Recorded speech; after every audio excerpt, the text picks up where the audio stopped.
Мемлекеттік тілді меңгеру әрбір азаматтың парызы. Осы орайда елімізде бас қосу атты клуб сәтті жұмыс істеп келеді. Студияда қонақта аталмыш клубтың негізін қалаған саясаттанушы журналист Бақытжан Бұқарбай. Қош келдіңіз студиямызға, Бақытжан мырза. Қайырлы таң. Ал енді бас қосу клубы 2014 жылы құрылды. Біздің білуімізше, жалпы қазақ тіліне баулитын клуб қалай ашылды, не түрткі болды? Сол туралы айтып өтсеңіз. Не түрткі болды деген сұраққа келетін болсақ, бұл халық тарапынан қазіргі күні біз көріп отырған сұраныс.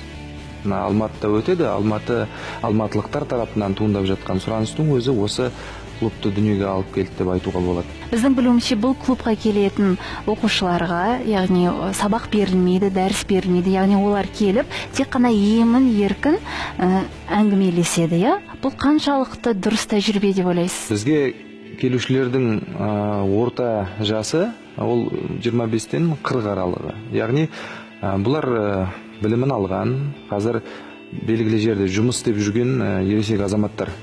Бұларға әрине келіп үздіксіз грамматиканы үйретіп, немесе жаңағы академиялық стильде оқыту, ол енді олар үшін тиімсіз. Себебі іс-сапарға шығып кетеді, үзіліп қалады, мысалға бағдарламасынан қалып қалады дегендей. Осы азаматтарға ыңғайлы, оңтайлы формасын іздедім. Сөйтіп, осы бас қосудың моделін ойлап таптым. Бұл модель бойынша келушілер өздерінің күнделікті өмірінде, жұмысында, достармен қарым-қатынасында қажетті ауызекі тілде сөйлеу әдістерін үйренеді. Келіп, соны алады бізден. Ал көбінесе қай ұлт өкілдері келеді? Бізге әртүрлі ұлт өкілдері келеді. Өзіміздің қазақтар бар. Сонымен қатар елімізде тұратын басқа да ұлт өкілдері келіп жатады. Арасында орыс, украин, кәріс кімдер бар. Енді тағы бір қызығы айта кететін, бізге шетел азаматтар да келеді. Тіл үйренеміз деп келеді. Иә, тіл үйренеміз деп келеді. Бізде америкалықтар болды, канадалықтар болды, Ауғанстан азаматтары болды, Оңтүстік Кореядан көптеген азаматтар келді. Сонымен қатар италиялықтар болды. Енді айта берсе қызық бұның барлығы, осының барлығы келіп. Енді қуантарлық жайт қой. Иә. Елімізде тіл сұранысқа ие дейсіз ғой. Иә, әрине, мына шетелден келетін азаматтар ол елдің мәдениетін тану үшін тілін де үйренгісі келеді. Себебі тілді мәдениеттен бөлек елестету қиын. Олар оны жақсы түсінеді. Ал енді осы клуб мүшесі атанып, жаңа қазақ тілін үйрену үшін белгілі бір ақы төлеу керек пе?